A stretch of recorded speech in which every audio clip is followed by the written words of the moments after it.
ఆరాధనలో మూడో అంశము వాక్య పరిచర్య. వాక్య పరిచర్యకు వెళ్లే ముందుగా మనం ప్రార్థన చేసుకుని వాక్య పరిచర్యలోకి వెళ్దాం. ప్రార్థించుకుందాం. కృపగలిగిన మా తండ్రి, పరిశుద్ధుడు అయిన మా దేవ, మా ప్రియ పరలోకపు తండ్రి, ఇంతవరకు పాటల ద్వారా మిమ్మును ప్రభు అయిన క్రీస్తుని మేము కనపరుచున్నామని నమ్ముచున్నాం. తిరిగి సమయమందు మీ యొక్క అమూల్యమైన మాటలను మేము వినబోతుండగా వింటున్నటువంటి మాకు వినగలిగిన చెవులను, గ్రహించగలిగే హృదయాన్ని మా అందరకు దయచేయమని ప్రాధేయపడుచున్నాం. తండ్రి, విన్న వాక్యము నిష్ప్రయోజనం కాక మా హృదయాల్లో ఫలించినట్లుగా సహాయం దయచేయమని ప్రాధేయపడుచున్నాం. తండ్రి, మీ యొక్క మాటలు బోధించుటకు నేను నిలబడి ఉంటుండగా తగిన జ్ఞానమును వాక్శక్తిని నాకు దయచేయమని క్రీస్తు నామంలో ప్రార్థించి వేడుకొనుచున్నాం మా పరమ తండ్రి, ఆమేన్. ప్రియమైన దేవుని వర్లారా, దేవుడు తన యొక్క మహాప్రేమ చేత మనల్ని ఈ రీతిగా కనికరించి తన యొక్క ఉన్నతమైనటువంటి తన కుటుంబంలోనికి మనల్ని క్షేమంగా సజీవంగా నడిపించి ఆత్మతో సత్యముతో ఆయనను ఆరాధించేటువంటి గొప్ప యోగ్యతను మనకు ఆయన దయచేస్తున్నాడు. కేవలం దేవుని యొక్క కృపచేతనే మనం ఈ రీతిగా కూర్చబడి దేవుని యొక్క కృపచేతనే మనం నీతిమంతులంగా తీర్చబడుతూ తండ్రి అనే పిలిచేటువంటి గొప్ప యోగ్యతను కేవలం ఆయన కృపచేతనే మనం పొంది ఉన్నాం. నిజానికి మహోన్నతుడైనటువంటి ఆ దేవుణ్ణి తండ్రి అని పిలిచేటువంటి అర్హత కూడా మనకి లేదు. ఎందుకు ఆ దేవదేవుణ్ణి తండ్రి అని పిలిచే అర్హత మనకు లేదు అంటే, ఆయన పరిశుద్ధుడు గనుక, ఆయన పవిత్రుడు గనుక, పరిశుద్ధుడైనటువంటి దేవుణ్ణి తండ్రి అని మనం పిలవాలి అంటే దానికి కావలసినటువంటి అర్హత మనకి ఉండాలి. కుమారుడు తండ్రిని తండ్రి అని పిలవాలి అంటే తండ్రి అడుగుజాడల్లో కుమారుడు నడిచినప్పుడు మాత్రమే, తండ్రి ఏదైతే ఆలోచిస్తున్నాడో దానిని అంతటిని తన జీవితంలో చేసిన వాడైతేనే ఆ కుమారుడు ఆ తండ్రిని తండ్రి అని పిలిచేటువంటి అర్హత ఉంటుంది. ఇప్పుడు మనం నమ్ముకున్నటువంటి ఈ దేవాతి దేవుడు ఎలాంటి వాడో మనం ఎరిగిన వారమైతే ఆ పరిశుద్ధుని మనం తండ్రి అని పిలవాలి అంటే నిజానికి ఈ లోకంలో ఎవ్వొక్కరికి కూడా అలాంటి అర్హత ఉండబోదు. ఎందుకు అంటే, నేను పరిశుద్ధున్నై ఉన్న ప్రకారము మీరును పరిశుద్ధులై ఉండుడి అంటే దేవుడు పరిశుద్ధుడంట, దేవుడు పవిత్రుడట. అలాంటి దేవుణ్ణి మనం తండ్రి అని పిలవాలి అంటే, తండ్రి అని మనం ఎందుకు పిలుస్తున్నాము అంటే, నేను నీ కుమారుణ్ణి అని మనం చెప్పుట, అంతే కదా. తండ్రి అని మనం ఎవరిని పిలుస్తాం? దేవుణ్ణి తండ్రి అని పిలిచినప్పుడు దాని అర్థం ఏంటంటే, అయ్యా నేను నీ కుమారుణ్ణి అని మనం చెప్పుకొనుట. మనం దేవుని కుమారులమి అని మనం చెప్పుకోవాలంటే దానికి తగ్గ స్తోమత, దానికి తగ్గ అర్హత మనలో ఉండాలి.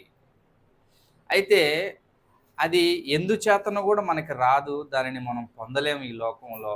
అయితే దేవుడే మరలా ఆయన కలుగు చేసుకొని కేవలం తన యొక్క కృపచేత తాను అనుగ్రహించినటువంటి ప్రభు అయిన క్రీస్తు ద్వారానే తండ్రి అని మనం పిలవడానికి గొప్ప అర్హతని ఆయనే మనకు కలిగజేశాడు. మన జీవిత పర్యాంతం వరకు మనం ఎన్ని పనులు చేసినా ఆయనను తండ్రి అని పిలిచే అర్హతని మనం సంపాదించుకోలేము. అయితే కేవలము దేవుడు తన యొక్క కృప, మహాకృప ఏంటంటే తన కుమారుడైన క్రీస్తుని లోకానికి పంపించి క్రీస్తు కార్చినటువంటి అమూల్యమైన రక్తము చేత మనమందరం కడగబడినప్పుడు, యేసు రక్తము మీద విశ్వాసం ఉంచుతున్నటువంటి ప్రతి మనిషినట దేవుడు తండ్రి అని పిలిచేటువంటి అర్హతను మనకి దయచేస్తున్నాడు. ఇట్టి గొప్ప అర్హత ఈ భూమి మీద మనం ఉండగానే పొందినందుకు నిజంగా మనం ధన్యులమనే చెప్పాలి.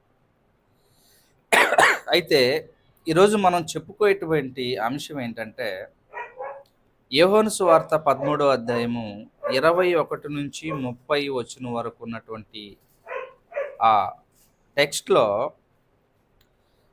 యేసు ప్రభు కలవరం చెంది యేసు ప్రభుని అప్పగించడానికి యేసు ప్రభు ముందు ఉన్నటువంటి 12 మంది శిష్యుల్లో ఒకడైనటువంటి ఇస్కరియోతు యూదాను గురించి ప్రభు ముందుగానే ఎరిగినవాడై ఆయన మాట్లాడుతున్నటువంటి మాట ఏంటంటే, మీలో ఒకడు నన్ను ఈ రాత్రి అప్పగించబోతూ ఉన్నాడు. యేసు ప్రభువుని ఎవరు అప్పగించబోతున్నారో యేసు ప్రభువుకి ముందుగానే తెలుసు. ఎవరైతే యేసు ప్రభువుని అప్పగించాలనుకుంటున్నాడో, ఎలా అప్పగించాలనుకుంటున్నాడో, ఎందుకు అప్పగించాలనుకుంటున్నాడో ముందుగానే ప్రభు ఎరిగినవాడై తన భోజన పంక్తిలో కూర్చున్నటువంటి 12 మంది శిష్యులలో ఒకడు నన్ను అప్పగించడానికి సిద్ధపడి ఉన్నాడు. ఎప్పుడైతే యేసు ప్రభు ఈ మాట అన్నాడో, తనను మిక్కిలి ప్రేమించేటువంటి తన శిష్యులు యోహాను గారు ఏమంటారంటే, అయ్యా, ఎవరయ్యా నిన్ను అప్పగించాలనుకుంటున్నాడు? ఎవరు నిన్ను అప్పగిస్తారు? నీవు పరిశుద్ధుడువు కదా, దేవుని కుమారుడువు కదా, పవిత్రుడువు కదా, మమ్మల్ని ఉద్ధరించడానికి వచ్చినటువంటి మహానుభావుడువు కదా, నిన్నెవరయ్యా అప్పగిస్తారు అంటే, లేదు, నన్ను మీలో ఒకడు అప్పగించడానికి సిద్ధంగా ఉన్నాడు.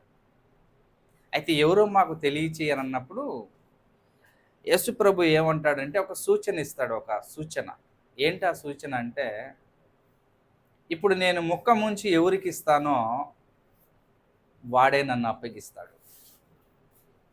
యేసు ప్రభు ఏమంటున్నాడు అక్కడ, ఇప్పుడు నేను ముక్క ముంచి ఎవరికి ఇస్తానో వాడే నన్ను అప్పగించువాడు అని యేసు ప్రభు ఆ మాటని, అందుకు యేసు, నేను ముక్క ముంచి ఎవనికి ఇచ్చేదనో వాడే అని చెప్పి ఒక ముక్క ముంచి సీమోను కుమారుడగు ఇస్కరియోతు యూదాకు ఇచ్చెను. అప్పుడు 27వ వచనంలో, వాడు ఆ ముక్క పుచ్చుకొనగానే సాతాను వానిలో ప్రవేశించెను. మనం నేర్చుకునేటువంటి పాఠం ఏంటంటే, ఇక్కడ మనందరికీ తెలిసినటువంటి విషయమే, ఇస్కరియోతు యూదా యేసు ప్రభువుని అప్పగించాడని కదండి. గత కొన్ని వారాల క్రితం ఇస్కరియోతు యూదాను గురించి కూడా మీకు ప్రవచనాలలో ముందుగానే యేసు ప్రభువుని అప్పగించేటువంటి ఇస్కరియోతు యూదాను గురించి ముందుగానే దేవుడు చెప్పాడని ప్రవచనాలతో కూడా మీకు నేను ముందు వివరించడం జరిగింది. అది ఇక్కడ మనం నేర్చుకుపోయేటువంటి పాఠాంశం ఏంటంటే, మీరు జాగ్రత్తగా గమనించాలి. కొద్ది సమయం తన యొక్క అమూల్యమైనటువంటి మాటలు మనం వింటున్నప్పుడు అవి మన బ్రతుకుల్ని ఏం చేస్తాయంటే బాగుపరుస్తాయి. మన బ్రతుకుల్ని బాగుపరుస్తాయి. ఇక్కడ మనం నేర్చుకునేటువంటి పాఠం ఏంటంటే, మరి ముఖ్యంగా, వాడు ఆ ముక్క పుచ్చుకొనగానే సాతాను వానిలో ప్రవేశించెను. ఏం చెప్పదలుచుకున్నానంటే మీకు నేను, యేసు ప్రభు భోజనానికి కూర్చున్నప్పుడు తన దగ్గర ఉన్నటువంటి 12 మంది శిష్యులలో ఇస్కరియోతు యూదాను ఎరిగినవాడై కొన్ని రోజులు ముందుగానే సాతానుడు వాడిని ప్రేరేపించాడని, సాతానుడు వాళ్ళలో పడ్డాడని, దుష్ట సాంగత్యంలోనికి వెళ్ళిపోయి దుష్టుల చెంత చేరిపోయి దుష్టుల గుంపులో చేరి 30 వెండి నాణేలు వాళ్ళు తూసిస్తే అవి వాడి చేతిలో పట్టుకొని ఎప్పుడు అప్పగించాలని ఎదురు చూస్తున్నాడు అన్నటువంటి సంగతి యేసు ప్రభు ముందుగానే ఎరిగినవాడై. చూద్దాం ఆ మాటలు కూడా. యేసు ప్రభు ముందుగా ఎలా ఎరిగాడో లూకా సువార్త 22వ అధ్యాయము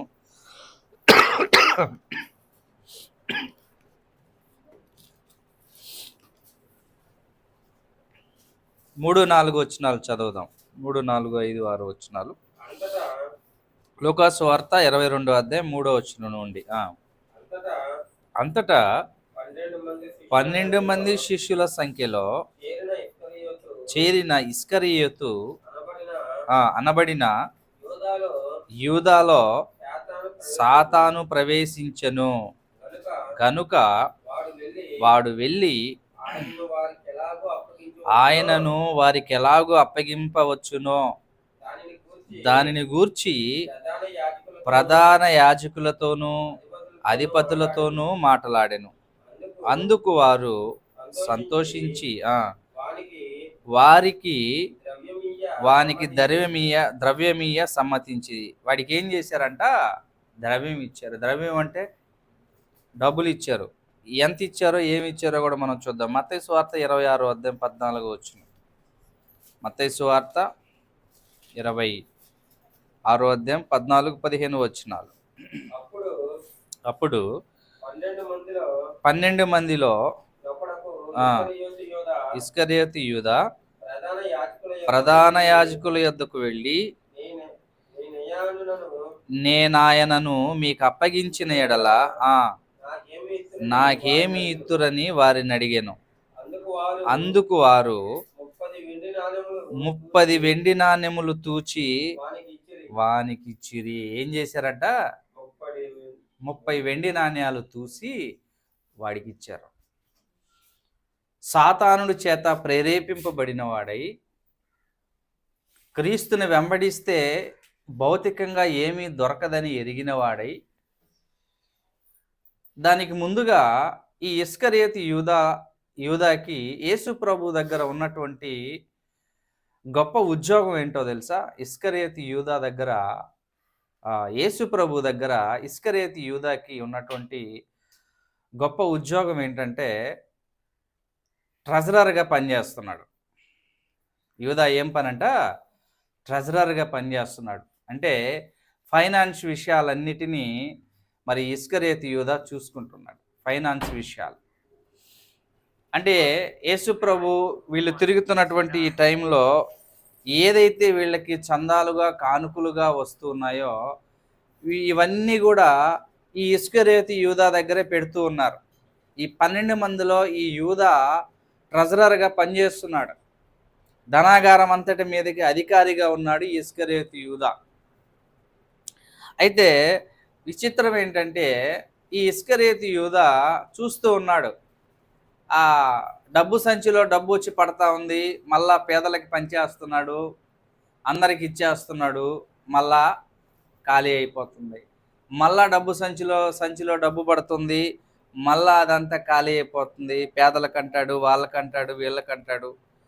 మరి ఏమి కూడా ఆ సంచిలో నిల్వ అనేది లేదు. ఇతను తీసుకోవడానికి కూడా అవకాశం లేకుండా పోతాం.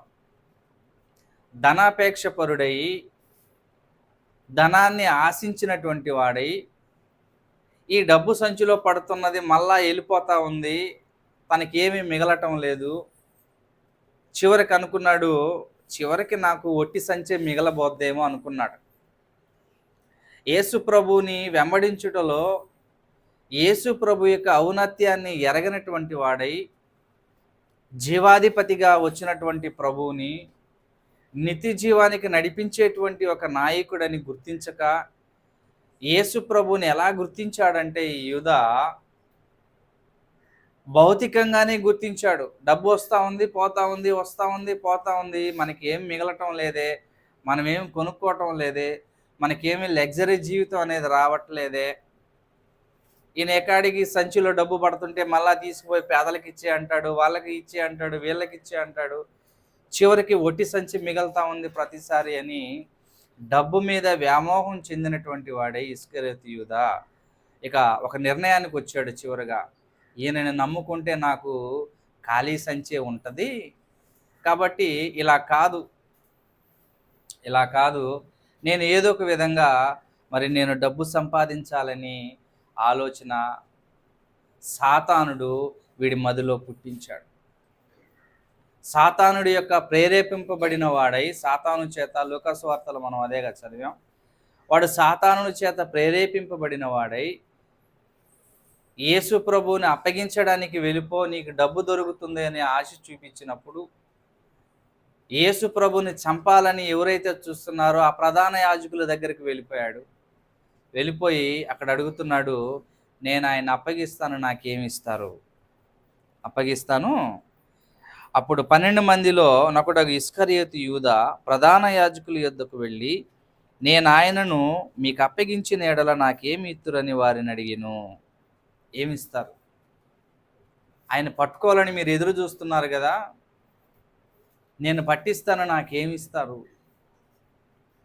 అంటే ఈ ఇస్కరియోతు యూదా డబ్బుని సంపాదించడానికి, ఒకవేళ యేసు ప్రభుని విడిచిపెట్టి ఏదైనా పని చేసుకుని బతుకుతుంటే, ఏదైనా 4 రూపాయలు సంపాదించుకొనైనా అలా బ్రతుకుంటే వీడికి మంచి జీవితం ఉండేదేమో కానీ, ఏకంగా లోకాన్ని రక్షించడానికి వచ్చినటువంటి లోకనాథుణ్ణి అమ్మేయడానికి సిద్ధపడ్డాడు, డబ్బుకి ఆశపడి దరిద్రుడు. అయితే వెళ్ళాడు, నేను అప్పగిస్తాను, నాకేమిస్తారు అన్నప్పుడు 30 వెండి నాణ్యాలు తూసి వాడికి ఇచ్చేశారు.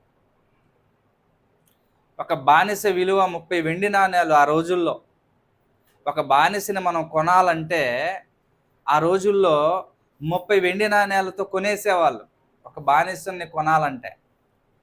యేసు ప్రభువును కూడా, యేసు ప్రభు యొక్క ప్రాణాలను కూడా వీళ్ళు ఎలా కొన్నారట? 30 వెండి నాణ్యాలతో కొనేశారు. 30 వెండి నాణ్యాలతో యేసు ప్రభు యొక్క ప్రాణాలు తీయడానికి కొనేశారండి ఇస్కరియోతు యూదా. అప్పుడు ఆ 30 వెండి నాణ్యాలు పుచ్చుకొని యేసు ప్రభుని ఎప్పుడు పట్టించాలని ఎదురు చూస్తూ ఉన్నప్పుడు, మరలా అనుదినం యేసు ప్రభుతో వెంబడిస్తూనే ఉన్నాడు. ఆయన విందులో పాల్గొంటూ ఉన్నాడు, సువార్తలో పాల్గొంటున్నాడు, ఆయన చేసినటువంటి అద్భుత కార్యాల్లో, మహత్కార్యాల్లో పాల్గొంటూ ఉన్నాడు. అయితే లోపల తాను ఏం పెట్టుకొని ప్రభువుని వెంబడిస్తున్నాడో అదే కీలకమైనటువంటి విషయం. మీకు నేను చెప్పదలసింది ఏంటంటే, యేసు ప్రభు ముక్క ముంచి ఇస్కరియోతు యూదాకి ఇచ్చినప్పుడు అది పుచ్చుకున్నటువంటి వాడికి మంచి జరగాలి కానీ ఎందుకు సాతానుడు వారిలో ప్రవేశించను? అర్థమవుతుందా నేను చెప్పాలనుకున్నది? యేసు ప్రభు ముక్క ముంచి ఇచ్చాడు, ఒక రొట్టె ముక్క ఇచ్చాడు. ఇప్పుడు మనం ఉదయం టిఫిన్ చేశారు, అందరూ టిఫిన్ చేశారు, మధ్యాహ్నం అన్నం కూడా చక్కగా తినేసి మనం వచ్చాం. మధ్యాహ్నం ఆకలి అయింది, మనం అన్నం తిన్నాం, కడుపు నిండా ఆకలి తీర్చుకున్నాం కదా. అంటే ఆహారం తినేటప్పుడు మనకేం దొరుకుతుంది? ఆకలి తీరుతుంది, మనకు సంతోషం వస్తుంది కదా, మన శరీరానికి బలం వస్తుంది, అందుకోసం మనం ఆహారం తిన్నాం. యేసు ప్రభు రొట్టె ముక్కని, తినేటువంటి రొట్టె ముక్కని ఇస్కరియోతు యూదాకి ఇచ్చినప్పుడు అది పుచ్చుకున్నటువంటి ఇస్కరియోతు యూదా కడుపు నిండాలే తప్ప, వాడికి మేలు జరగాలే తప్ప సాతానుడు ఎందుకు వానిలో ప్రవేశించెను? రొట్టె ముక్క పుచ్చుకొనగానే సాతానుడు వానిలో ప్రవేశించెను. ఆ మాట ఉంది కదండి, ఇందాక మనం చదివాం యోహాను సువార్తలో. మళ్ళా చూద్దాం ఒకసారి ఆ మాటని. యోహాను సువార్త 13వ అధ్యాయము 27వ వచనం. వాడు ఆ ముక్క పుచ్చుకొనగానే సాతాను వానిలో ప్రవేశించెను. యేసు ప్రభు సర్వభూమిని కలిగించినటువంటి వాడు, సృష్టికర్త, భూమి ఆకాశాలను కలిగించినటువంటి వాడు, 12 సంవత్సరాల నుంచి రక్తస్రావంతో అనుదినం చస్తూ బ్రతుకుతూ ఉన్నటువంటి ఒక స్త్రీ ప్రభు యొక్క వస్త్రపు చెంగు ముట్టగానే స్వస్థత పొంది పునర్జన్మను పొందినటువంటి స్త్రీ, అలాంటి శక్తి కలిగినటువంటి వాడు రొట్టె ముక్క ఇయ్యగానే, వాడు పుచ్చుకొనగానే సాతానుడు ఎందుకు ప్రవేశించను? పాయింట్ అది మనం ఆలోచన చేయాలి. పరిశుద్ధుడైనటువంటి క్రీస్తు, అనేకులను బ్రతికించినటువంటి క్రీస్తు పాపం ఒక ప్రాంతానికి వెళ్ళే సమయంలో ఊరు బయటికి ఒక శవాన్ని తీసుకొని వస్తున్నారు. తల్లి గోమని ఏడుస్తూ వస్తుంది వెనకాల. ఆమె విధవరాలు, ఒకే ఒక కొడుకు చచ్చిపోయాడు. ఇంక వెనక ముందు ఎవరు లేరు. ఏడుస్తూ వస్తుంది. ప్రభువు చూశాడు, సమాచారం తెలుసుకున్నాడు. ఆ స్త్రీ విధవరాలు, వయసు వచ్చింది, వృద్ధురాలైపోయింది, ఒక్కగానొక్క కొడుకు చచ్చిపోయాడు, సమాధి చేయడానికి తీసుకుని వెళ్తున్నారు. తల్లి ఏడుస్తూ ఉంది. అప్పుడు వెంటనే ప్రభు ఆమె మీద కనికరపడి ఆ పాడినెట్ట ముట్టుతాడంతే. యేసుప్రభు ఏం చేస్తాడట, పాడినెట్ట ముట్టడంతో చనిపోయినటువంటి ఆ బిడ్డ లేచి కూర్చుంటాడు. ఆ బిడ్డను తన తల్లికి అప్పగించి ఆ తల్లిని ఓదార్చి యేసుప్రభు వెళ్ళినటువంటి ఆ గొప్ప శక్తివంతుడు. పాడి ముట్టగానే ప్రాణం పోయినటువంటి ప్రాణం తిరిగి వచ్చింది. 4 రోజులు సమాధిలో ఉంచబడినటువంటి లాజరు తిరిగి రా అంటే మరలా ఎక్కడికి వెళ్ళిపోయిందో ఆ ఆత్మ మరలా వచ్చి ఆ లాజరు యొక్క దేహంలో ఆ ఆత్మ వెళ్ళి 4 రోజులకు కూడా కుళ్ళిపోకుండా ఆ శరీరం మంచిగా ఉండి మరలా తన యొక్క అక్కలకు ఆ లాజరుని అందించినటువంటి మహానుభావుడు యేసు ప్రభు. అనేక మంది కుష్ఠరోగం వస్తే ఆ ఊరు చివర ఒక చిన్న గుడిసెలాగా ఉండేదంట ఆ కాలంలో. ఎవరికైతే ప్రధాన యాజకుడు వీడికి కుష్ఠరోగం వచ్చిందని నిర్ధారణ చేస్తాడో వాడిని తన కుటుంబానికి ఊరికి దూరం చేసి ఆ ఊరు చివర ఉండేటువంటి గుడిసెలో వాళ్ళని ఉంచేస్తారు. వాళ్ళకి ఎలాంటి పరిస్థితి ఉంటుందంటే ఆ కుష్ఠరోగులకి ఊరు జనమంతా నిద్రపోయిన తర్వాత బయటికి రావాలి. వాళ్ళు ఊర్లో జనాలు తిరిగేటప్పుడు వాళ్ళు బయటికి రాకూడదు, బాయికి నీళ్ళకి రాకూడదు, వీళ్ళు తిరిగే బజార్లో తిరగకూడదు. ఊరి జనమంతా నిద్రపోయిన తర్వాతే వాళ్ళు లేచి నీళ్లు తెచ్చుకున్నా, వండుకొని తిన్నా, ఏదైనా సరే. ఎవరింటికి ఆహారానికి కూడా వచ్చే పరిస్థితి లేదు. ఎవరు వాళ్ళకి ఆహారం పెట్టరు. అలాంటి దుర్భరమైనటువంటి జీవితాన్ని అనుభవిస్తున్నటువంటి ఆ కుష్ఠరోగుల మధ్యకు ఈయన నేరుగా వెళ్ళి వాళ్ళని కౌగిలించుకొని వాళ్ళకున్నటువంటి ఆ శరీర కుష్ఠరోగాన్ని నయం చేసినటువంటి పరిశుద్ధుడు. అలాంటి పరిశుద్ధుని చేతిలో నుంచి తీసుకున్నటువంటి ఆ రొట్టె ముక్క తినగానే వానిలోనికి ఎవరు రావాల్సింది, ఎవరు వచ్చారట? మంచి స్వభావం రావాల్సింది, పవిత్రమైన మనసు ఏర్పడాల్సింది.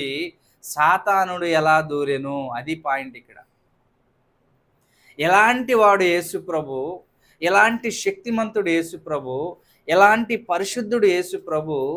ఆయన చేతిలో నుంచి తీసుకున్నటువంటి రొట్టె ముక్కను తిన్నటువంటి వాడికి మంచి స్వభావమే రావాలి, పవిత్రమైన మనస్సే రావాల్సింది పోయట. వానిలోకి ఎవరు దూరారట? సాతానుడు దూరెను. ఎలా దూరాడు? దేని చేత దూరాడు? పరిశుద్ధుని చేతిలో నుంచి పుచ్చుకున్న రొట్టె ముక్క తినగానే మంచి స్వభావం రావాల్సింది, పవిత్రమైన హృదయం ఏర్పడాల్సింది. అపవిత్రమైన హృదయం ఎలా అయిపోయింది?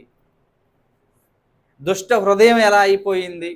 సాతానుడు ఎలా ప్రవేశించను?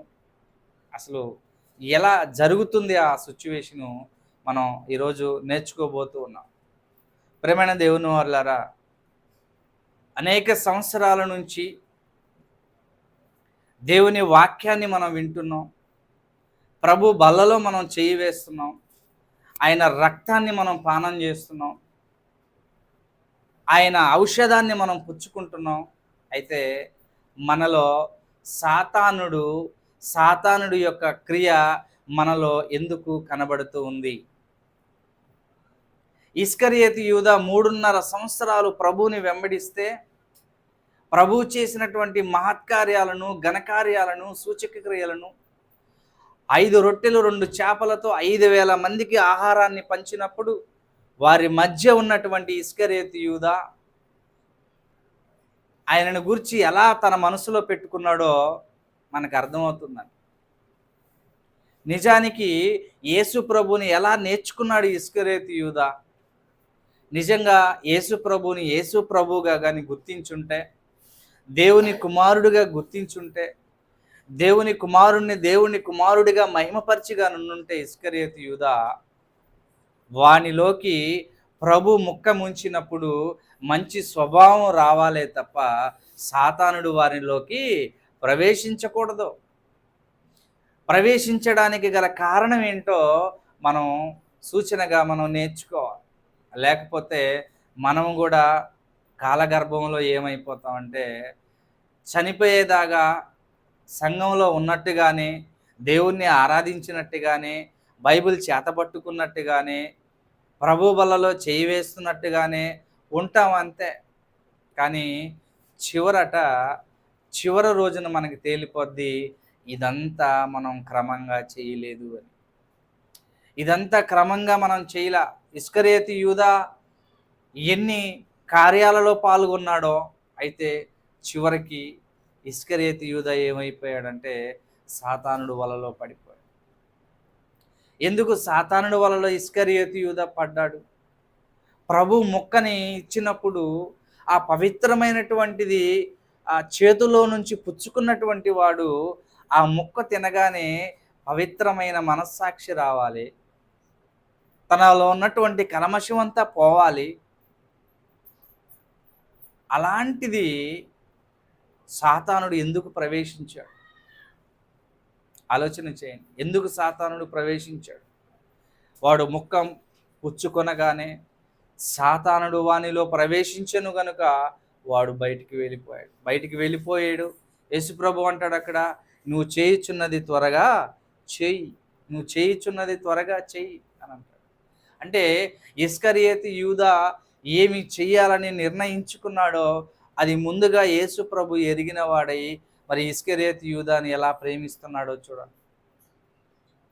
యేసు ప్రభు ఎలాంటి వాడంటే ఇస్కరియోతు యూదా ఎలాంటి వాడో ముందుగా ఎరిగిన వాడైనను మరణ దినం వరకు యేసు ప్రభు ఇస్కరియోతు యూదాని కూడా ప్రేమించాడు.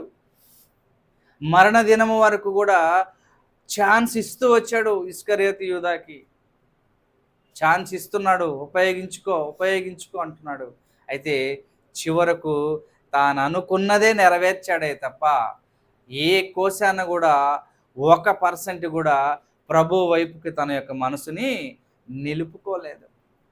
ఎప్పుడైతే ప్రభు యొక్క మీదకి తన యొక్క మనసును నిలుపుకోలేదో సాతానుడు సంపూర్ణంగా ఇస్కరియోతు యూదాని ఆవరించున్నాడు. చూద్దాం మాటలు ఎంత బాగుంటాయో. రోమపత్రిక 1వ అధ్యాయము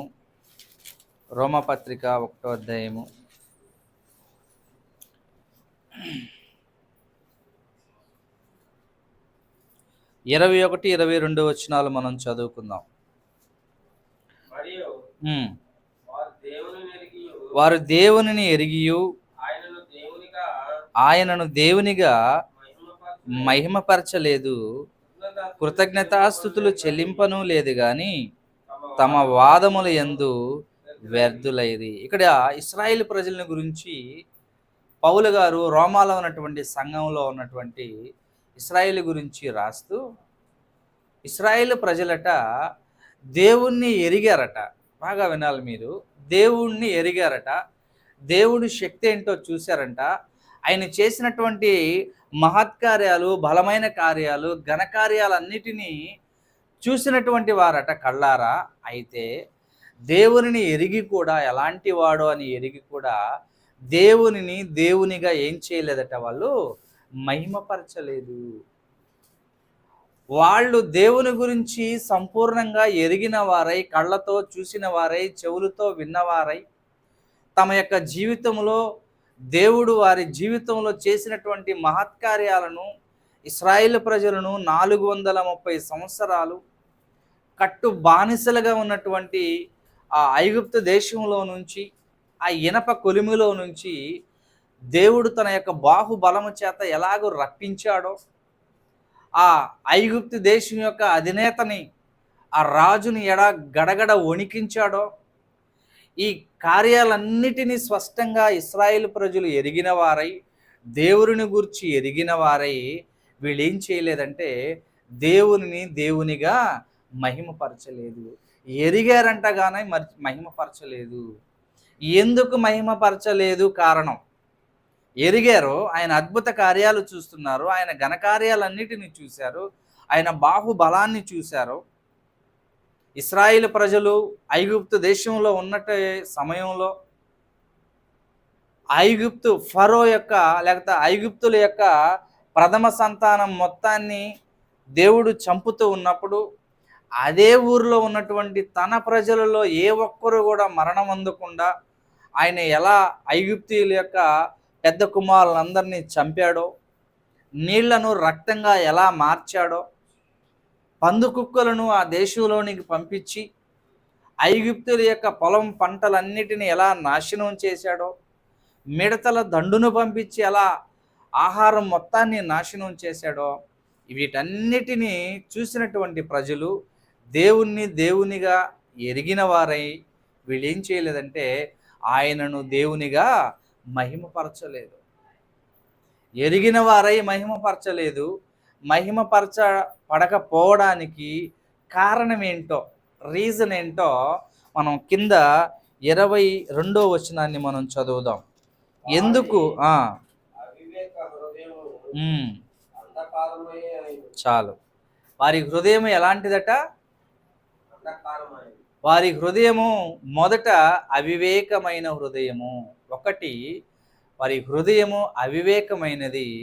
రెండోది అంధకారమైనటువంటి హృదయము. అంధకారం, చీకటి గల హృదయము. కళ్ళున్నాయి, కనబడవు. కనబడని కళ్ళు ప్రయోజనం ఏమైనా ఉంటుందా? కనబడని కళ్ళతో లోకాన్ని మనం ఏమైనా చూడగలమా? లోకంలో ఏమైనా పని చేయగలమా? ఏమీ చేయలేం. హృదయం ఉందట, అంధకారమైనటువంటి హృదయం. అంటే తాను ఏం చేస్తున్నాడో తాను ఎరగనటువంటి స్థితిలో ఉండిపోయాడు. అవివేక హృదయం. వివేకం కలిగినటువంటి వారు కాదట. ఒకవేళ వివేకం కలిగిన హృదయులైతేనట దేవుని యొక్క ఘనకార్యాలన్నిటిని చూసినప్పుడు వారు దేవునిని దేవునిగా మహిమపరిచి ఉందురు. ఇశ్రాయేలు ప్రజలందరినీ దేవుడు బయటికి నడిపించిన తర్వాత అతి కొద్ది రోజుల్లోనే ఆ సీనాయి పర్వతం మీద మోషే వెళ్ళిపోయి రావడం ఆలస్యం అయ్యేసరికి ఇక్కడ కింద ఉన్నటువంటి ఇశ్రాయేలు ప్రజలందరికీ ఏమని ఆలోచన వచ్చిందంటే, ఐగుప్తు దేశం నుంచి మమ్మల్ని బయటికి నడిపించినటువంటి మోషే ఏమయ్యాడో మాకు కనబడటం లేదు, కాబట్టి మాకు ఒక దేవుడు కావాలి అని వీళ్ళకి తప్పుడు ఆలోచన వీళ్ళకి వచ్చి వాళ్ళ దగ్గర ఉన్నటువంటి బంగారం అంతటిని పోగు చేసి ఒక చతుష్పాద జంతువుని తయారు చేసి, చతుష్పాద జంతువు అంటే 4 కాళ్ళ జంతువు, అంటే దూడ బొమ్మను తయారు చేసి, ఈ దూడే మమ్మల్ని ఐగుప్తు దేశంలో నుంచి బయటికి నడిపించిన మా దేవుడు అని దానికి మొక్కారు. మహత్తు కలిగినటువంటి ఆ దేవుణ్ణి, మహిమా స్వరూపం కలిగినటువంటి ఆ దేవుణ్ణి, తేజోమయుడు, సమీపింపరాని తేజస్సు కలిగినటువంటి ఆ పరిశుద్ధుణ్ణి దూడ బొమ్మగా తయారు చేసి, ఈ దూడే ఐగుప్తు దేశంలో నుంచి మమ్మల్ని అందరినీ నడిపించినటువంటి మా దేవుడు అని ఆ దూడ బొమ్మకి మ్రొక్కినటువంటి వారు అవివేక హృదయులు. ఎలాంటి వారట? అవివేక హృదయులు. ఒకవేళ వివేకం కలిగిన వాడైతే మోషేను గురించి వాళ్ళు ఎరిగి ఉందురు. మోషే వచ్చిందాక ఎదురు చూసేవాళ్ళు. మోషే నాయకత్వంలో కనాను దేశంలోనికి వెళ్ళిపోయేటువంటి వాళ్ళు. అయితే చివరికి ఐగుప్తు దేశంలో నుంచి బయటకు వచ్చినటువంటి ఈ 6 లక్షల చిల్లర జనాభాలో ఎంతమంది వెళ్ళారు అంటే, దేవుడు వాగ్దానం చేసినటువంటి భూమిలో కంటే 2 మాత్రమే వెళ్ళారండి. 2 మాత్రమే వెళ్ళారు. మిగిలిన 6,03,548 మంది అరణ్యంలో చచ్చిపోయారు. దేవుడు చంపేశాడు వాళ్ళని. దేనికి చంపేశాడంటే, అవివేక హృదయులు వాళ్ళు. సమీపింపరాని తేజస్సులో ఆకాశ మహాకాశాలు పట్టజాలనటువంటి నన్ను దూడ బొమ్మలోనికి మార్చారు వీళ్ళు. చతుష్పాద జంతువుల రూపంలోనికి మార్చారు వీళ్ళు. వీళ్ళు అవివేక హృదయులు. వీళ్ళ యొక్క హృదయం అంధకారమైనది కనుక వీళ్ళ శవాలు అరణ్యంలో రాలిపోతాయి అన్నాడు అంతే. 6,03,548 మందిని దేవుడు అరణ్యంలో చంపేశాడు. చచ్చిపోయిన వారందరూ ఎవరు అంటే అవివేకమైన హృదయం కలిగిన వారు, అంధకార హృదయం కలిగినటువంటి వాళ్ళు వీళ్ళు. ఎందుకు అంటే దేవునిగా మహిమపరచలేదు. దేవుడు ఎంతటి వాడో ఎరిగిన వారై ఆయనను దూడ బొమ్మలోకి చేసినటువంటి దుర్మార్గ జనాంగం వాళ్ళు. అందుకే అక్కడ అంటాడు రోమపత్రిక 22-23 వచనాల్లో, వారి అవివేక హృదయము అంధకారమాయను, తాము జ్ఞానులమని చెప్పుకొనుచు బుద్ధిహీనులైరే. ఎట్ట బుద్ధిహీనులైపోయారంట వీరు? వారు అక్షయుడగు దేవుని మహిమను క్షయమగు మనుష్యుల యొక్కయు పక్షుల యొక్కయు చతుష్పాద జంతువుల యొక్కయు పురుగుల యొక్కయు ప్రతిమా స్వరూపముగా మార్చరి. అక్షయుడగు దేవుణ్ణి, క్షయము కానీ నాశనము లేనటువంటి అక్షయుడటువంటి దేవుణ్ణట క్షయమైన వస్తువుల రూపంలోనికి మార్చేశారంట వీళ్ళు. ఒక దూడ బొమ్మను తయారు చేసుకుని దానికి మొక్కి ఇదే మా దేవుడు అని వాళ్ళు బలులు అర్పించారు. అవివేక హృదయులు వీళ్ళు, అంధకారం కలిగినటువంటి మనుషులు వీళ్ళు.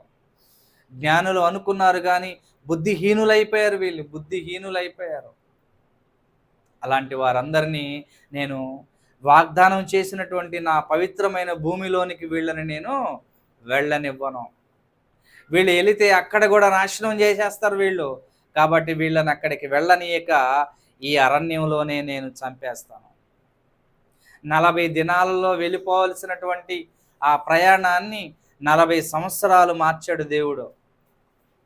40 దినాలలో వెళ్ళిపోవచ్చు కనానులోకి వీళ్ళు. అయితే 40 సంవత్సరాలు ఆ అరణ్యంలోనే తిప్పాడు. కొండ ఎక్కి దిగితే వెళ్ళిపోవచ్చు 40 దినాల్లో. అయితే కొండ చుట్టూ తిప్పుకుంటూ వెళ్ళాడు 40 సంవత్సరాలు. ఈ 40 సంవత్సరాలలో అవివేక హృదయం కలిగిన ఈ 6 లక్షల చిల్లర మనుషులందరినీ అరణ్యంలో చంపేసి, దేవుడు ఏ జనాంగం అయితే ఎలా ఉండాలని కలగన్నాడో ఆ తరం వచ్చింది 40 సంవత్సరాల తర్వాత. అంటే వీళ్ళకి పుట్టారే పిల్లలు, వాళ్ళు చక్కని తరం ఒకటి వచ్చింది. ఆ తరాన్ని మాత్రమే కనానులోనికి ప్రవేశించాడు. వాళ్ళు ఎంత చక్కని పిల్లలంటే దేవుని యొక్క మాటకి గడగడ వణికిపోయేటువంటి వాళ్ళు. దేవుడు మాట్లాడుతుంటే మహాప్రభు మేము వినలేం, నువ్వు మాట్లాడు మహాప్రభు అని మోషేని వేడుకున్నటువంటి జనాంగం వాళ్ళు, స్వచ్ఛమైనటువంటి వాళ్ళు. ఆ తరం వచ్చేదాకా ఈ భ్రష్టు పట్టినటువంటి ఈ తరాన్ని 40 సంవత్సరాలు అరణ్యంలో తిప్పి వీళ్ళందరూ చచ్చాక తాను కోరుకున్నటువంటి జనాంగం వచ్చినటువంటి ఆ పిల్లలని దేవుడు కనానులోనికి నడిపించాడు. అవివేక హృదయులని దేవుని యొక్క స్థలములోనికి, అంటే తన కుటుంబంలోనికి లేకపోతే తన యొక్క రాజ్యంలోనికి అవకాశం లేదు అని ఈరోజు మనం తెలుసుకుంటున్నాం. అంటే దేవునిని వాళ్ళు ఎరిగి కూడా దేవునిగా ఎందుకు మహిమ పరచలేకపోయారంటే వారి హృదయము అంధకారమైంది. మరొక మాటను కూడా మనం చూద్దాం. 28వ వచనం 1వ అధ్యాయం, రోమపత్రిక 1వ అధ్యాయం 28వ వచనం. ఎందుకు అలా అయిపోవడానికి గల కారణం ఏంటంటే, మరియు వారు తమ మనస్సులో దేవునికి చోటీయ నొల్లకపోయిరు గనుక చెయ్యరాని కార్యములు చేయుటకు దేవుడు భ్రష్ట మనస్సుకు వారిని అప్పగించెను. చేయరాని కార్యాలు చేయడానికి భ్రష్ట మనస్సుకి దేవుడు అప్పగించేశాడంటే, ముందుగా వారి మనస్సులో ఎవరికి స్థలము లేదట, దేవునికి స్థలము లేదట.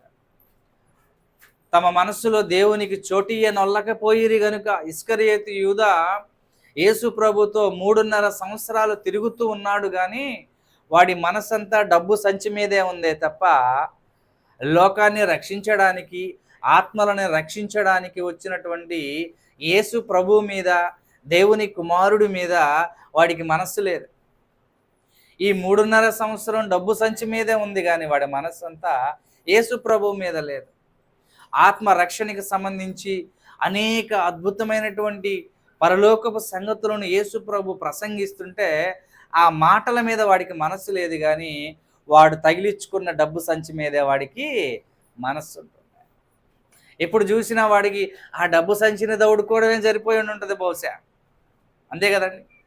ఆ డబ్బు సంచిని తౌడుకోవడం, లెక్కలేసుకోవడం, దీంట్లో ఎంత నొక్కేయడమా, ఎంత తీసేయాలా అనేది వాడు దీన్ని ఆలోచించడమే వాడి జీవితం జరిపోయిందే తప్ప యేసు ప్రభు కొండ మీద ప్రసంగిస్తున్న అనేక ప్రాంతాల్లో ఆయన చేస్తున్నటువంటి మహత్కార్యాలు చూస్తున్నా వీడు వాటిని గ్రహించిన వాడైన వాడు కాదు. ఆయన సంగతుల్ని విన్నవాడు కాదు వీడు. ఎందుకంటే వీడు తగిలించుకున్న డబ్బు సంచి మీదే వీడికి వ్యామోహం. చూద్దాం ఆ మాట కూడా ఎంత బాగుంటుందో ఒకసారి. ఆ మాట కూడా మరి అది ఉందో లేదో మనం చూద్దాం ఒకసారి. యోహాను సువార్త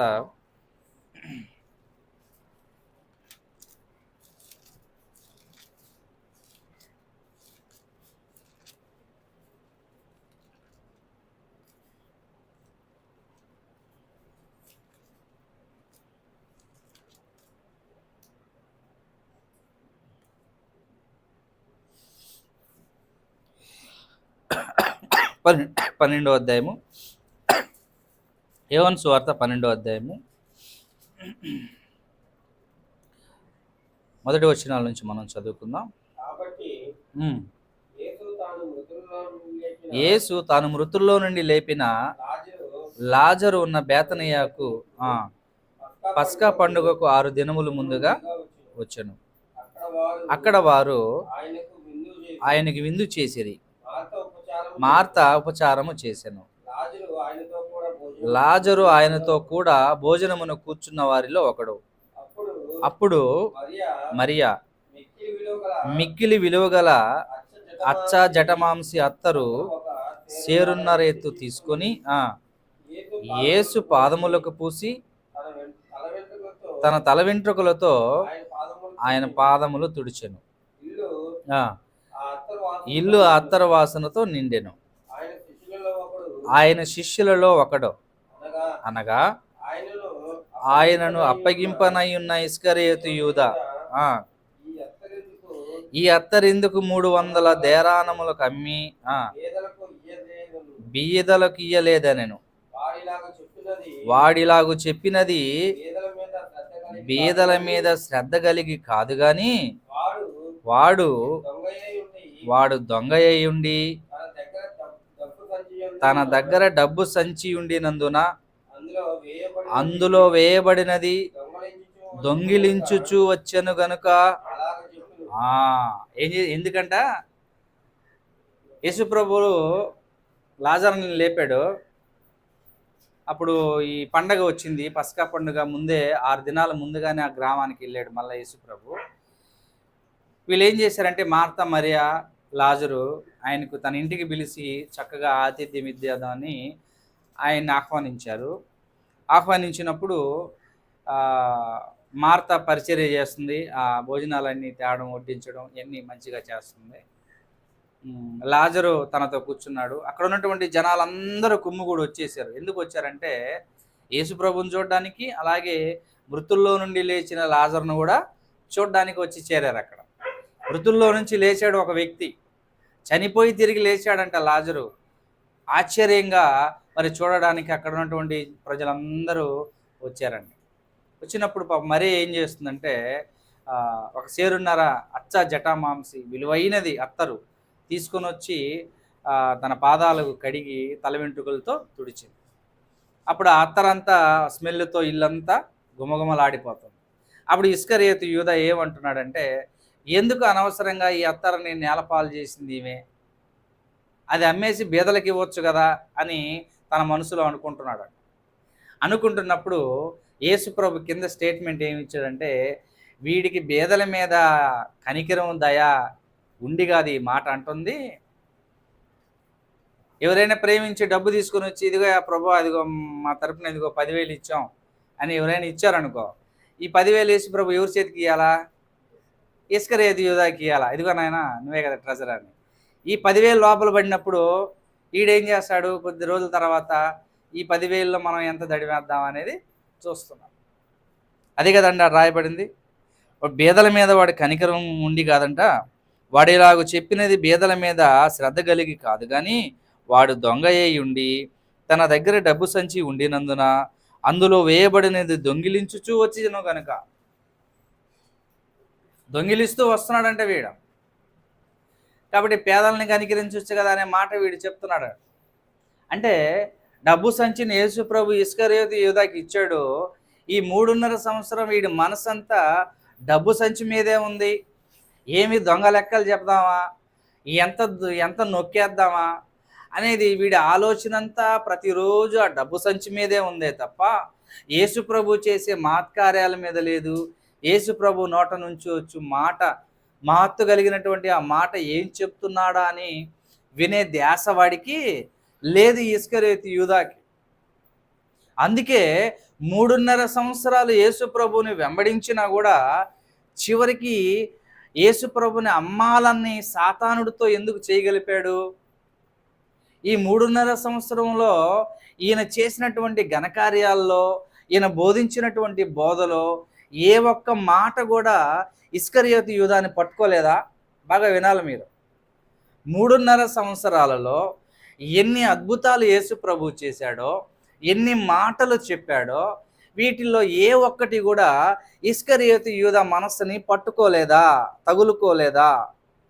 అందుకే అంటాడు గ్రంథంలో ఒక మాట, నా మాట లంగర వలె మీకు తగులుకొనును. దేనిలాగా తగులుకుంటుందంట దేవుని మాట?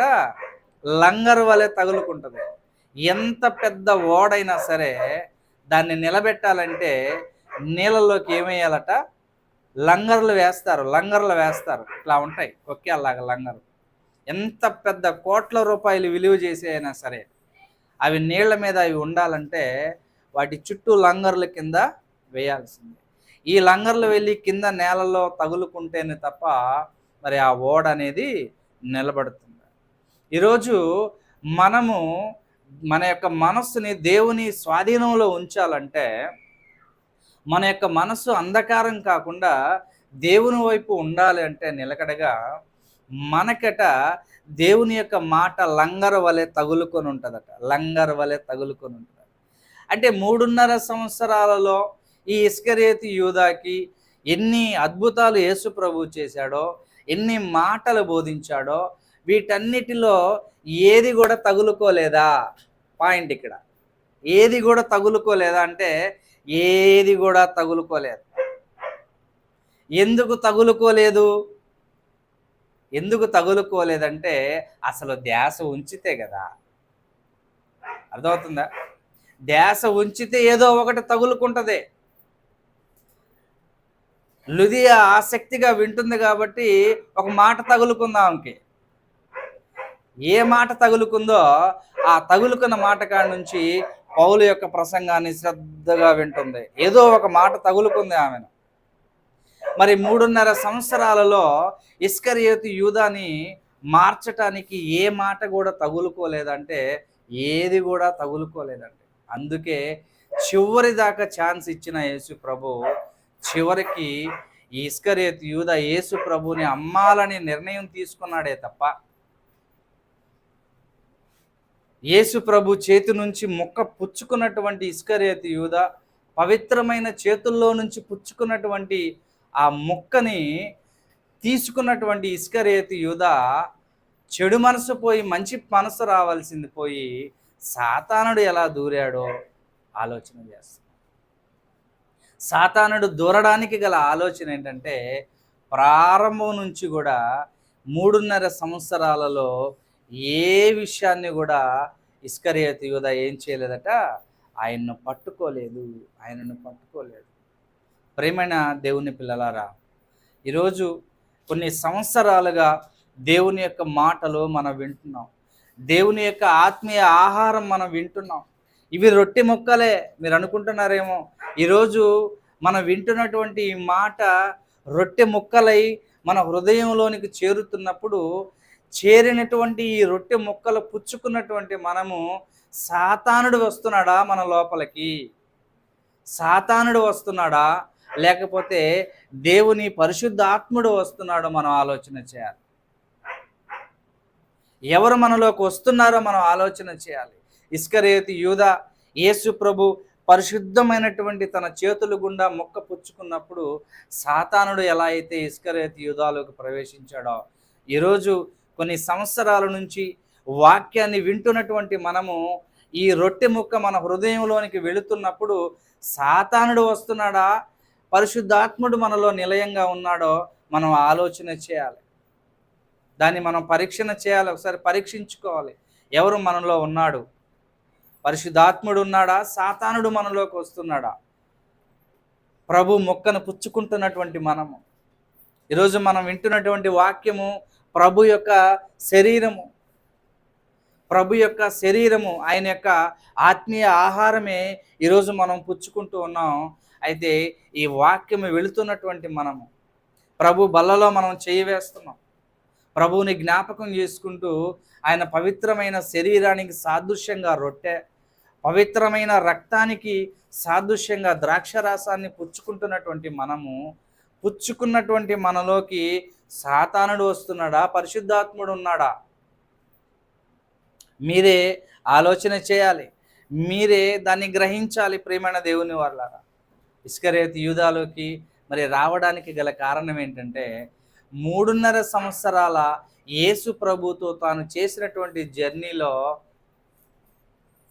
ఒక్క క్షణము కూడా, ఒక్క మాట కూడా ఇస్కరియోతు యూదా హృదయాన్ని పట్టుకోలేదు. ఒకవేళ పట్టుకొని ఉంటే అక్కడ నిలబడిపోయేవాడు ఇస్కరియోతు యూదా.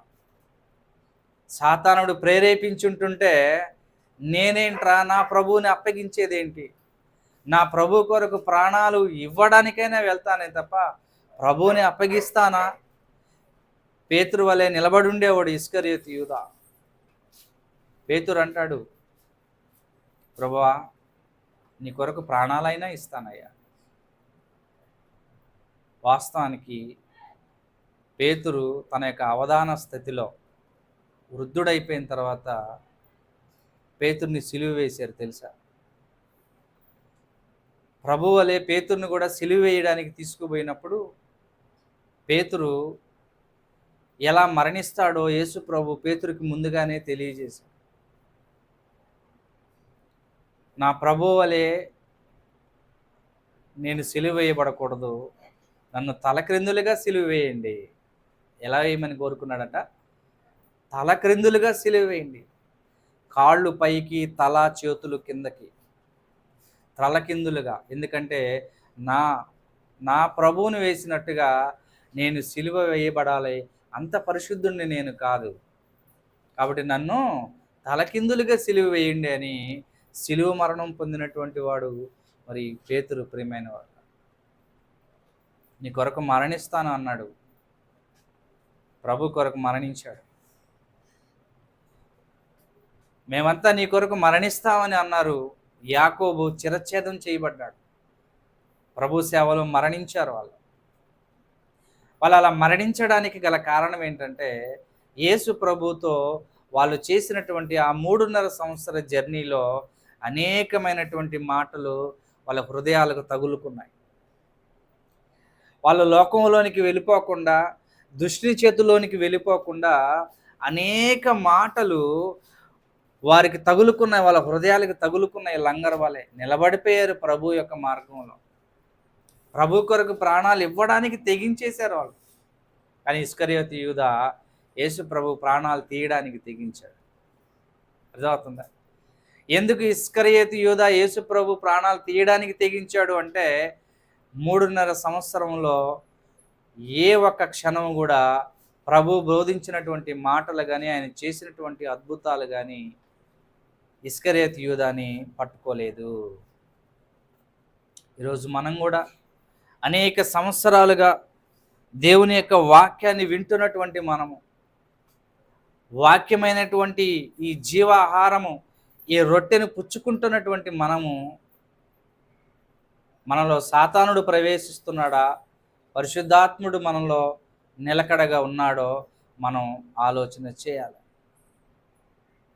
ఎందుకండి ఇస్కరియోతు యూదాకి రొట్టె పుచ్చుకోగానే సాతానుడు వచ్చాడు? ఎందుకంటే వాడు సాతానుడి సంబంధి కనుక. పరిశుద్ధుని చేతిలో రొట్టె పుచ్చుకున్న వానిలోనికి అపవిత్రుడు లోపలికి వచ్చాడు. మరి మనం పవిత్రులమా, అపవిత్రులమా? పరిశుద్ధుడైనటువంటి దేవుని పిల్లలు పోలిన వారమా, లేకపోతే సాతానుడికి సంబంధించినటువంటి వారమో మనం ప్రతి క్షణం ఆలోచన చేయాల్సినటువంటి విషయం అండి. ప్రేమైన దేవుని వారలారా, ప్రతి వారం మనం వింటూ ఉన్నాం, ప్రతిదినం గ్రంథాన్ని చదువుతూ ఉన్నాం, ప్రతిరోజు దేవునికి మనం ప్రార్థన చేస్తున్నాం. అయితే ఈ రొట్టె ముక్కలు పుచ్చుకుంటున్నటువంటి మనలో ఎవడు ప్రవేశిస్తున్నాడో మనం ఆలోచన చేయాలి. ఇప్పుడు మనలో ఎవరు ఉన్నారు, ఎవరు ప్రవేశిస్తున్నారు, ఎవరు కార్యాలు జరిగిస్తున్నారు మనలో ఉండి అని మనం ఎలా పసిగట్టగలమంటే మనం చేసేటువంటి పనులే దానికి కారణం. ఉదాహరణకి ఒక 2 చెట్లు మనం నాటాం అనుకుందాం. బాగా వినాలి మీరు. ఒక 2 చెట్లు మనం నాటాం. ఒక మామిడి చెట్టు, ఒక వేప చెట్టు నాటాం. మామిడి చెట్టు, ఒక వేప చెట్టు నాటాం. ఈ మామిడి చెట్టుకి వేప చెట్టుకి నీళ్ళే కదా పోస్తాం. మామిడి చెట్టుకి మంచి నీళ్ళే పోస్తాం, వేప చెట్టుకి కూడా మంచి నీళ్ళే పోస్తాం. వేప చెట్టుకి చేదు నీళ్ళు, మామిడి చెట్టుకి తీయటి నీళ్లు ఏమైనా పోస్తామా? పోయాం. రెండిటికి ఒకే నీళ్లు పోస్తాం. అయితే ఈ 2 చెట్లు ఎదిగి పెద్దవై కాపుకొచ్చినప్పుడు వేప చెట్టు తన ఫలాలను ఇస్తుంది, మామిడి చెట్టు తన ఫలాలను ఇచ్చినప్పుడు ఎందుకు మామిడి చెట్టు తన యొక్క ఫలాలు తీయటి ఇస్తుంది, వేప చెట్టు తన యొక్క ఫలాలు చేదుగా ఎందుకు ఇస్తుంది చెప్పండి? పోసిన నీళ్లలో ఏమైనా ఉందా దోషం? తాను పెరిగిన భూమిలో ఏమైనా దోషం ఉందా? కాదు. తాను వేయబడిన భూమిలో ఏ దోషం లేదు, తాను ఎదగడానికి పోసినటువంటి నీళ్లలో ఏ దోషం లేదు, కానీ తనలోనే ఉంది దోషం. దేంట్లో ఉంటుందట? తనలోనే ఉంటుంది దోషం, విత్తనంలోనే ఉంటుంది దోషం. చేదైన వేరు విత్తనంలోనే ఉంటుంది. అయితే మనం ఏం చేయాలంటే దాన్ని ముందుగా మనం పసికట్టి దానిని మనం ఏం చేయాలి? తీసివేసేసుకోవాలి. ఆ చేదైన వేరు ఏదైతే లోపల మొలుస్తుందో దాన్ని మనం వెంటనే తుంచి వేసుకుంటే అప్పుడు చెట్టంతా చెడిపోకుండా, చెట్టంతా కారు ద్రాక్షాలు కాయకుండా మరి మంచి ద్రాక్షాలు కాయనట్లుగా ఆ చేదైన వేరు ఏదైతే మొలిసిందో దాన్ని మనం గ్రహించి దాన్ని మనం తీసివేసుకోవాలి. ఇస్కరియోతు యూదా అలా గ్రహించలేనటువంటి స్థితిలో ఉండిపోయాడు. చూడండి, పోసిన రెండిటికి నీళ్లు ఒకే నీళ్లు పోస్తున్నాం కదండి. మనందరికీ తెలిసిన సత్యమే ఇది. 2 చెట్లకి ఒకే నీళ్లు పోస్తున్నాం, 2 చెట్లు మంచి నెలలోనే ఉన్నాయి. అయితే ఎందుకు ఒక చెట్టు తీయని కాయ వచ్చింది, ఒక చెట్టు చేదు కాళ్ళు కాసింది చెప్పండి? యెషయా గ్రంథం 5వ అధ్యాయం 1వ వచనంలో మీరు ఇళ్ళకెళ్ళి చదువుకోండి. దేవుడు ఒక ద్రాక్ష తోటని నాటి ద్రాక్ష తోటకి ఏమి చెయ్యాలో అది చేస్తాడు ఆయన సంపూర్ణంగా. చుట్టూరు కంచె వేస్తాడు, నేలంతా రాళ్ళన్నీ ఏరేస్తాడు, మంచి నేలగా చేస్తాడు, మంచి సీడ్స్ వేస్తాడు, విత్తనాలు వేస్తాడు, చక్కగా నీళ్లు పోస్తాడు. ఆ చెట్లను ఏది కూడా మేయకుండా చుట్టూరు మంచి బలమైన కంచె వేస్తాడు. అది కాపు కాసిన తర్వాత అందులో నుంచి ద్రాక్ష రసాన్ని తీసుకోవడానికి తొట్లు కూడా ఆయన ముందుగానే తయారు చేయించేస్తాడు, అన్నిటిని సిద్ధపరుస్తాడు. ఇక కాపు కోసం ఎదురు చూస్తూ ఉంటాడు దేవుడు. చివరికి పోత వచ్చేసింది, పిందెలు వచ్చాయి, పిందెలు కాయలైనవి. ఇప్పుడు వెళ్ళాడు ఆయన పనులను పిలుచుకుని వచ్చి, నా తోట బాగా ఫలించింది, నా తోటలోకి మీరందరూ పనికి రండి, ఎందుకంటే దాని కాయలు కోసి తొట్టులో వేసి తన యొక్క జ్యూస్ని రసాన్ని మనం తీసుకోవాలి ఆస్వాదించాలి అని తన పనివాళ్ళని తీసుకొని వచ్చి మరి ఆ కాపు దగ్గరికి వచ్చి ఒక కాయనట చించి నోట్లో పెట్టుకుంటే ఆ కాయి విషంలాగా అయిపోయిందంట తన నోరంతా. కారు ద్రాక్షాలు కాసిందంట. అప్పుడు అంటాడు అక్కడ కింద 4వ వచనంలో 5వ వచనంలో, ఈ తోటకి చేసిన దాంట్లో ఏది చెయ్యాలో అది నేను చేశాను కదా, ఇంకా దానికి మించి నేనేం చేయగలను? అయితే ఇది మంచి కాయలు కాయాల్సింది కారు ద్రాక్షాలు కాయడానికి కారణం ఏంటి అని అడుగుతాడు. ఇస్కరియోతు యూదాకి పవిత్రమైన చేతితో రొట్టె ముక్కని ముంచి ఇస్తే యేసు ప్రభు, అది పుచ్చుకున్నటువంటి ఇస్కరియోతు యూదాలో సాతానుడు ఎందుకు ప్రవేశించాడు? ఆ మాట దగ్గర నన్ను నిలబెట్టేసింది ప్రేమైన వాళ్ళ. ఎందుకు పవిత్రమైన చేతుల్లో నుంచి తీసుకున్నటువంటి రొట్టె ముక్క పుచ్చుకున్న ఇస్కరియోతు యూదాలోకి సాతానుడు ఎందుకు ప్రవేశించాడు? నేను ఆలోచన చేశాను. ఎందుకు ప్రవేశించాడు అని అంటే, ఇదిగో వాడి క్రియలే దానికి కారణం. 3.5 సంవత్సరాలలో యేసు ప్రభు చేసినటువంటి ఏ అద్భుతం మీద కూడా వాడికి దృష్టి లేదు. ఆయన బోధించినటువంటి బోధలో 100 మంది 1000 మంది రక్షణ పొందారు, ప్రభుని విశ్వసించారు. అనేక మంది మరణించిన వారు తిరిగి లేచారు కదా. వీటిని అన్నిటిని చూస్తూ వింటూ వచ్చినటువంటి ఇస్కరియోతు యూదా వాటిని ఏం చేయలేదంటే ఇతడు గ్రహించలేదు. అది వీడేం చేస్తూ వచ్చాడు ఈ 3.5 సంవత్సరాలు? ఏం చేస్తూ వచ్చాడట? ఇందాక మనం చదివే కదా 12వ అధ్యాయం సువార్తలో, డబ్బు సంచి వాడి చేతిలో ఉన్నందున, అందులో పడుతున్నవి దొంగిలిస్తూ వస్తున్నందున వీడి మాట అన్నాడే తప్ప పేదల మీద దయగలిగి కాదు. అంటే ఈ 3.5 సంవత్సరం వీడి ఆలోచన అంతా ఏంటంటే డబ్బు సంచి మీదే ఉంది. వాడు తగిలించుకొని తిరుగుతున్న డబ్బు సంచి మీదే ఉంది వాడి మనసు అంతా. కనుక ప్రేమైన వాళ్ళారా, మన మనస్సు దేవుని మీద మనం నిలపాలి. దేవుని మాటల మీద మన మనసు నిలపాలి. మన సమయం, మన ఆయుష్ కాలం. ధనవంతుడు నరకంలో పడి బాధపడడానికి గల కారణము, ఆ రీజన్ ఏంటో అబ్రహాం గారు చెప్తాడు. నీ జీవితకాలం ముందు నీకిష్టం వచ్చినట్టుగా నువ్వు సుఖం అనుభవించావు. ధనవంతుడు చేసిన తప్పేంటట? దేవుడిచ్చినటువంటి ఆయుష్ కాలాన్ని వాడు తనకిష్టం వచ్చినట్టుగా తన జీవితకాలం ముందు సుఖం అనుభవించాడు. అంటే మన ఇష్టం వచ్చినట్టుగా మనం బ్రతకడం నేరమా అంటే నేరమే. అర్థమవుతుందా? మనం ఇష్టం వచ్చినట్టుగా మనం బ్రతకడం నేరమే. దేవునికి ఇష్టం వచ్చినట్టుగా మనం బ్రతకాలి. 2 కొరింథీ పత్రిక 5వ అధ్యాయం ఒకసారి చదువుదాం. 2 కొరింథీ పత్రిక, కొరింథీలకు రాసిన 2వ పత్రిక 5వ అధ్యాయము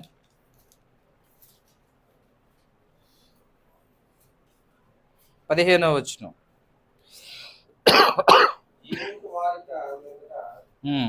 జీవించు వారిక మీదట తమ కొరకు కాక తమ నిమిత్తము మృతి పొంది తిరిగి లేచిన వాని కొరకే జీవించుటకు ఆయన అందరి కొరకు మృతి పొందినని నిశ్చయించుకొనుచున్నాము. యేసు ప్రభు ఎందుకు మృతి పొందాడు? యేసు ప్రభు ఎందుకు మృతి పొందాడు అంటే, ఏ పాపులమైన మన కొరకు ఆయన మృతి పొంది తిరిగి లేచాడో ఆయన కొరకు మనం ఏం చేయాలంట? జీవించుటకు మన కొరకు ఆయన మృతి పొందాడంట. ఊరకనే ఆయన మృతి పొందలా. ఆయన మృతి పొంది తిరిగి లేచి మనలందరినీ వెధవలుగా తిరగమని కాదు, దుర్మార్గులుగా తిరగమని కాదట, ఆయనని విడిచి తిరగమని కాదట, మనము కూడా ఆయన కొరకు జీవించడానికి. చదవదాం మళ్ళా. జీవించు వారిక మీదట తమ కొరకు కాక తమ నిమిత్తము మృతి పొంది తిరిగి లేచిన వారి కొరకే జీవించుటకు. ఇదంట క్రైస్తవుడు చేయాల్సినటువంటి పని. ధనవంతుడు ఎలా చేశాడు? తన జీవితకాలం ముందు తనకు ఇష్టం వచ్చినట్టుగా సుఖం అనుభవించాడు, అందుకే నరకానికి వెళ్ళాడు. మనం ఏం చేయాలంట? జీవించు వారికి మీదట తమ కొరకు కాక నా కొరకు నేను జీవించకూడదట. మీరందరూ మీ కొరకు మీరు జీవించకూడదట. మీ కొరకు మృతి పొంది తిరిగి లేచిన వాని కొరకు మీరందరూ జీవించాలి. అలాంటి జీవితం, అలాంటి జీవిత లక్షణాలు కలిగి మనం జీవించాలి. అసలు ఆ ఆలోచనే మనకి లేకుండా జీవిస్తాం మనం. అంతే కదండి.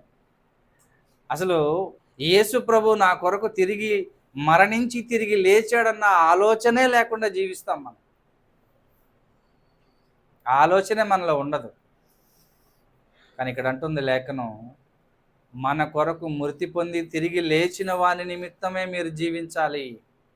అలా ఎవడైతే జీవిస్తాడో వాడు ఇస్కరియోతు యూదాలాగా కాకుండా దేవుని పోలిన పిల్లల వరే వాళ్ళు ఎదుగుతారు.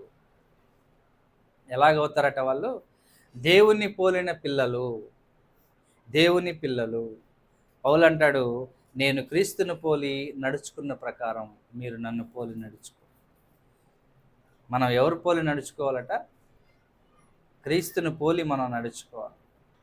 క్రీస్తును పోలి పౌలు ఎలా నడుచుకున్నాడో దానినే మనం చూస్తూ క్రీస్తును పోలి మనం కూడా నడుచుకోవాలి. ఎందుకు క్రీస్తుని పోలి మనం నడుచుకోవాలంటే మనం దేవుని పిల్లలు అవ్వాలని కోరుకుంటున్నాం కాబట్టి. ఎవడైతే దేవుని పిల్లలు అవ్వాలని కోరుకుంటారో వారు క్రీస్తుని పోలి నడుచుకోవాలి. కనుక ప్రియమైన దేవుని వారలారా, మనం చదివినటువంటి లేఖన భాగంలో ఇస్కరియోతు యూదా యొక్క హృదయంలోనికి యేసు ప్రభు చేతిలో రొట్టె ముక్క తీసుకొని తిన్న తర్వాత సాతానుడు ఎందుకు ప్రవేశించాడో పాఠాన్ని మనం నేర్చుకున్నాం. ఎందుకు సాతానుడు ప్రవేశించాడు అంటే, తన యొక్క 3.5 సంవత్సరాలలో ఏ పూట కూడా, ఏ క్షణం కూడా యేసు ప్రభు చేసిన ఆశ్చర్య కార్యాలు కానీ బోధించిన మాటలు కూడా ఏ ఒక్కటి కూడా ఇస్కరియోతు యూదాని పట్టుకోలేదు. ఇక్కడ ఉన్నటువంటి మనందరిలో కూడా దేవుని యొక్క మాటలు మనల్ని పట్టుకొని ఉంటే, ఎన్ని మాటలు పట్టుకొని ఉంటే అంత రూపంలోనికి మనిషి కనబడాలి. క్రీస్తుని పోలి అంటే క్రీస్తు స్వరూపము మన ఎందుకు కనపడాలి. ఏ మాట అయితే మనల్ని పట్టుకుంటుందో ఆ మాట ప్రకారంగా మన యొక్క ప్రవర్తన అనేది మార్చబడాలి. మన యొక్క స్థితిగతులు అనేది మార్చబడాలి. ఇస్కరియోతు యూదాని ఏ ఒక్క మాట కూడా పట్టుకోలేదని చెప్పాలి. మరి ఆ రోజు ఇస్కరియోతు యూదా ఒకేసారి రొట్టె ముక్క పుచ్చుకొని సాతానుడు ప్రవేశించాడు, యేసు ప్రభువుని అప్పగిచ్చాడు, ఊరిపోసుకున్నాడు, చచ్చిపోయాడు, నరకానికి చేరుకున్నాడు. ఈరోజు మనం అనేక సంవత్సరాల నుంచి రొట్టె ముక్కలు పుచ్చుకుంటూనే ఉన్నాం. బాగా వినాలి మీరు. అయిపోయింది, మగుచ్చేస్తాం. ఇస్కరియోతు యూదా లాస్ట్లో ఒకసారి రొట్టె ముక్క పుచ్చుకున్నాడు, సాతానుడు వచ్చేసాడు, యేసు ప్రభువుని అప్పగిచ్చేసాడు, వాడు కూడా ఊరేసుకుని చచ్చిపోయాడు, నరకానికి చేరుకున్నాడు. ఈరోజు మనం అనేక సంవత్సరాల నుంచి రొట్టె ముక్కలు మనం పుచ్చుకుంటూనే ఉన్నాం, వాక్యాన్ని మనం వింటూనే ఉన్నాం. మనం కూడా ఎలా మార్చబడ్డాం? ఇస్కరియోతు యూదాలాగే ఉన్నామా? ఇంకా ఇస్కరియోతు యూదాలాగానే దేవునికి వ్యతిరేకమైన జీవితమే ఉందా? లేకపోతే దేవుని పోలిన పిల్లల వలె మనలో పరివర్తన అనేది వస్తూ ఉందా, రాలేదా మనం గమనించాలి. పిల్లలు మనం గమనిస్తుంటాం కదండి. చిన్న పిల్లలు సాయంత్రం ఇంటికి వచ్చేసరికి పిల్లల్ని మనం అబ్జర్వేషన్ చేస్తాం. వీళ్ళు ఎలా ఉన్నారా? మెత్తంగా ఉన్నారా? బాగా హుషారుగా ఉన్నారా? చూస్తాం కదండి. బాగున్నారా, బాగలేరా గమనిస్తూ ఉంటాం. ఏదైనా బాగలేకపోతే మనం వెంటనే వాళ్ళని చూస్తాం, వాళ్ళకి కావాల్సిన వైద్యాన్ని మనం అందిస్తాం. మన ప్రవర్తన కూడా అలాగే మనం గమనించుకోవాలి. నేనేంటి, నా ప్రవర్తన ఏంటి? ప్రతి ఆదివారం ముక్క పుచ్చుకుంటున్న మనము ఇస్కరియోతు యూదా క్రియలు మనలో కనబడుతున్నాయా? దేవుని పరిశుద్ధాత్మని క్రియలు మనలో కనబడుతున్నాయా? మనం ఏం చేయాలంటే మనం గమనిస్తూ ఉండాలి. ఒకవేళ ఇలా మనం గమనించకుండా గుడ్డిగా మనం బ్రతికి కాలయాపన చేసి ఈ లోకాన్ని మనం విడిచామంటే మన ప్రయాసంతా వ్యర్థమే. నరకానికి చేరుకుంటాం. నరకానికి చేరుకున్న తర్వాత ఆ బాధ అది వర్ణాతీతమైనటువంటి బాధ. ఆ నరకంలో బాధపడుతున్నటువంటి బాధని వర్ణించుకోవడం అది మన వల్ల కాదు. ఏ ఒక్కరు కూడా అక్కడికి వెళ్ళిపోయినటువంటి ధనవంతుడు కోరుకుంటున్నాడు ఏమనంటే, అయ్యా భూమి మీద నాకు 5గురు ఉన్నారా ఇంక అన్నదమ్ములు, నేను వస్తే ఎట్టాగో వచ్చేసాను కానీ వాళ్ళు రాకుండా ఉండడానికి లాజర్ని పంపించు అని అంటున్నాడు. అక్కడికి వెళ్ళిపోయినటువంటి వాడు కోరుకుంటున్నాడు నా అన్నదమ్ములు ఇక్కడికి రాకూడదు అంటే ఎంత భయంకరమైనటువంటి పరిస్థితో ఆ నరకాగ్ని. కాబట్టి మనం అనాలోచనగా మనం ఉండి ముక్క పుచ్చుకుంటున్నటువంటి మనము సాతానుడు మనలో ఉన్నాడా, పరిశుద్ధాత్ముడు మనలో ఉన్నాడా, దేవుని క్రియలు ఉన్నాయా, దెయ్యపు క్రియలు ఉన్నాయా మనలో, మనల్ని మనం పరీక్షించుకుంటూ జాగ్రత్తగా మనం దేవుని మార్గంలో మనం బతకడానికి ప్రయత్నం చేయాలి. ఎందుకంటే ప్రియులారా, రక్షణ లేకపోతే నిత్య జీవంలోనికి మనం ప్రవేశించలేం. కనుక జాగ్రత్త కలిగి జీవిద్దాం. ఇస్కరియోతు యూదా వలె మనం సాతానుడి వలలో పడకుండా మరి దేవుని పిల్లలు పోలినటువంటి వారమై దేవుని పిల్లలుగా మనం బ్రతకడానికి ప్రయత్నం చేద్దాం. ఇంతవరకు ఈ మాటలు విన్నందుకు ప్రభు పేట మీ అందరికీ వందనాలు తెలియజేసుకుంటూ నేను ఒక్క భాగాలు ముగిస్తూ ఉన్నాను.